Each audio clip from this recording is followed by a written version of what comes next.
4 enfants tanzaniens atteints d'albinisme sont arrivés samedi aux États-Unis pour un traitement médical.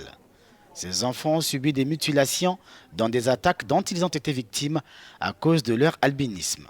Des attaques contre les albinos sont fréquentes en Tanzanie. Selon les croyances, les parties du corps des albinos procurent richesse et chance. Cette population vit un calvaire et doit être sur ses gardes. Vous voyez que tous sont blessés. Ils sont encore traumatisés. Ils pensent toujours qu'ils ne sont pas en sécurité. Alors, ils ne peuvent pas marcher seuls dans la ville.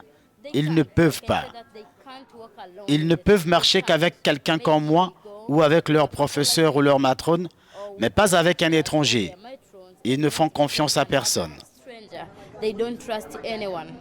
Ces enfants bénéficient des soins de l'organisation humanitaire Global Medical Relief Fund qui accueille des enfants du monde entier blessés au cours des conflits ou dans une catastrophe.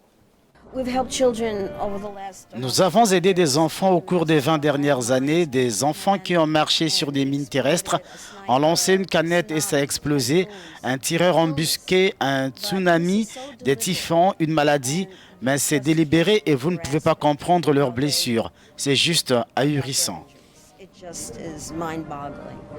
La Tanzanie possède le plus grand nombre d'albinos en Afrique. L'albinisme concerne une personne sur 1400 dans ce pays. Les parties du corps des albinos coûtent des centaines de dollars, le corps entier jusqu'à 75 000 dollars. Au moins 75 albinos ont été tués en Tanzanie entre 2000 et 2015.